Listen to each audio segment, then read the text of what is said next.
Les cadres des services déconcentrés, composés notamment des directeurs régionaux, préfectoraux et des conservateurs des aires protégées, du ministère de l'Environnement, des Ressources forestières, de la protection côtière et du changement climatique, ont désormais une meilleure connaissance des nouvelles orientations en matière de gouvernance environnementale que leur nouveau ministre Komla Dodji Kokoroko compte insuffler à son cabinet. Ils sont en effet réunis les 15 et 16 janvier 2026 à Lomé pour un atelier d'harmonisation des outils et méthodes de leurs interventions sur le terrain. Nous sommes attendus au niveau national comme au niveau international à une meilleure gestion de nos écosystèmes et de notre environnement.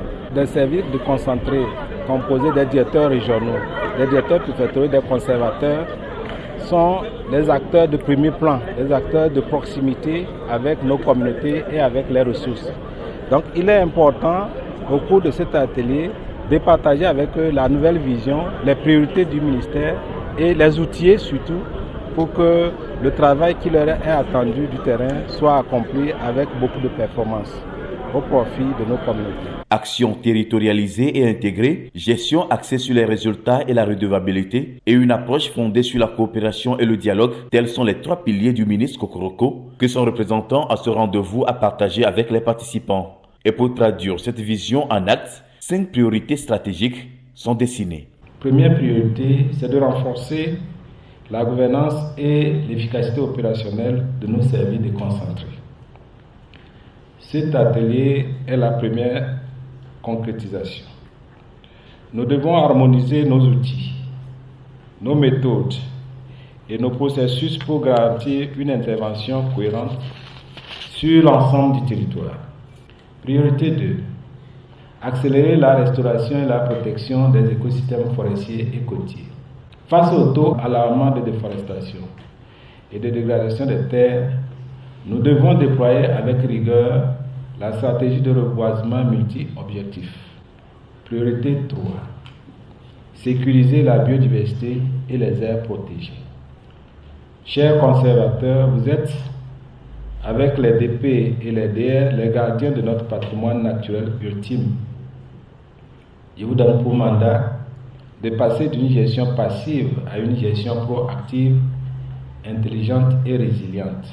L'intégration de la lutte contre le changement climatique dans les interventions du ministère et la promotion d'une économie verte et bleue, créatrice d'emplois et de valeur ajoutée, sont respectivement les 4e et 5e priorités déclinées. Pour l'Union européenne, partenaire financier de l'événement à travers le programme PALCC+ Inclure, il faudra également que ces acteurs traduisent en action 3 souhaits principaux. Le premier souhait, c'était celui d'être proche, de devenir véritablement des interlocuteurs de confiance des acteurs locaux pour pouvoir mener ensemble avec les communautés, avec le Togo et les citoyens, cette activité de protection de l'environnement.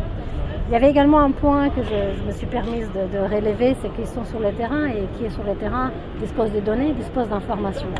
Et ça, c'est particulièrement important si on veut une politique publique de protection de l'environnement qui soit efficace et soutenable et qui soit une véritable vision de réussite dans le long terme. Et finalement, voilà, tous ces directeurs font partie et conservateurs font partie de la fonction publique togolaise.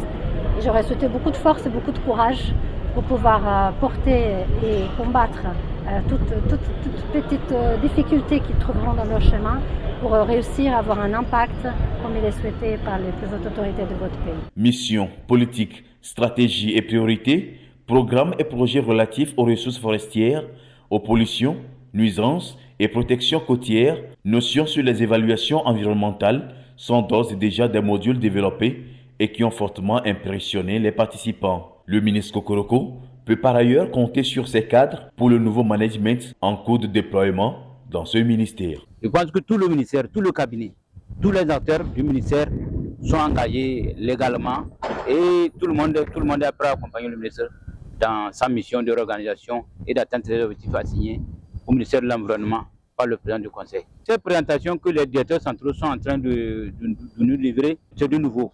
Rassembler tous les acteurs, de concentrer pour partager avec eux les missions, les activités, les programmes de chaque direction que le directeur régional ou bien le directeur préfectoral doit contribuer ou suivre à la mise en œuvre au niveau de concentrer. C'est une mission très louable, c'est un premier acte très salutaire.